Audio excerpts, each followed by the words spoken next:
Hi friends, మేఘనా YouTube ఛానల్కి స్వాగతం. ఇప్పుడు మేము రాజమండ్రికి 40 కిలోమీటర్ల దూరంలో ఉన్న ర్యాలీ గ్రామానికి అయితే వచ్చాము. శ్రీ జగన్మోహిని కేశవ స్వామి ఆలయానికి అయితే వచ్చాము.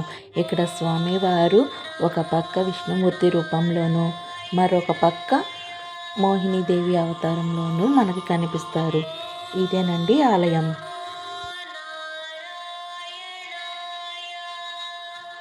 లోపలికైతే వచ్చామండి. ఇదిగోండి మా పిల్లలు నామాలు పెట్టించుకుంటున్నారు.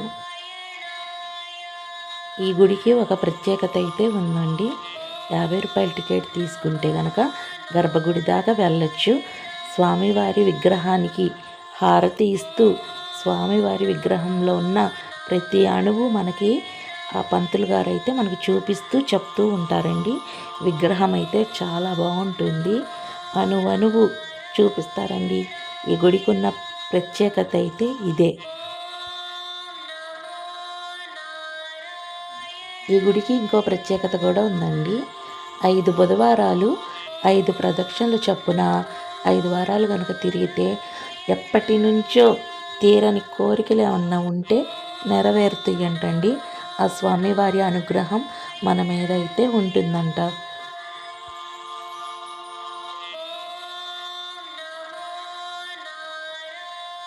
ఇదిగోండి ఇక్కడి నుంచే గుడి అండి. బయట వరకు అయితే వీడియోలు తీసుకోమని నాకైతే చెప్పారు. అందుకే బయట మొత్తం అయితే తీసానండి. గుడి అయితే చాలా బాగుందండి. ప్రశాంతంగా ఉంది. స్వామివారి దశావతారాలు మొత్తం అయితే మనకి కనిపిస్తూ ఉంటాయి చిత్రరూపంలో.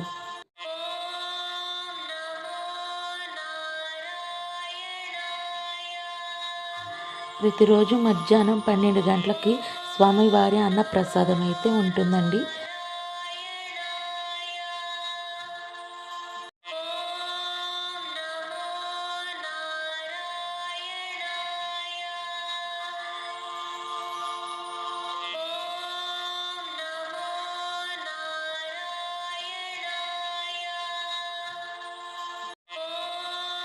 ఇదిగోండి ఇదంతా గుడి.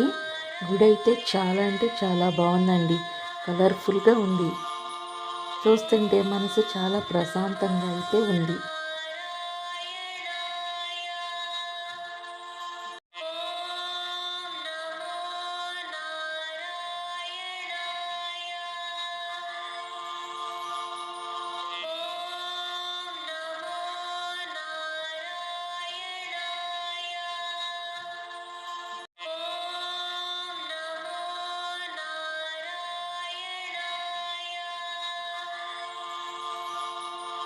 ఇదిగోండి ఇటు నుంచే గర్భగుడి లోపలికైతే వెళ్ళాలి. ఇదిగోండి స్వామివారి మూర్తులు ఇలా ఉంటారు. ఇదిగోండి ఒరిజినల్ రూపం అయితే ఇదేనండి.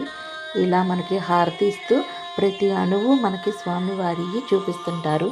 ఇక్కడ స్వామివారి పాదాల దగ్గర నిత్యము గంగా జలం అయితే ఉంటుంది. ఇదిగోండి వెనక పక్క మోహిని అవతారం అయితే ఇలా కనిపిస్తూ ఉంటుంది. ఇదిగోండి ఆ స్వామివారి కాడ తొడ మీద పుట్టుమచ్చండి. స్వామివారికి హారతి ఇస్తూ ప్రతి అణువణువు మనకైతే విగ్రహం గురించి చెప్తూ చూపిస్తూ ఉంటారండి. ఇదిగోండి స్వామివారి దశావతారాలు. ఇదేనండి ఈ స్వామివారి గురించి. ఎలా ఉందండి మా వీడియో కనుక మీకు నచ్చినట్టయితే లైక్ చేయండి. బాయ్.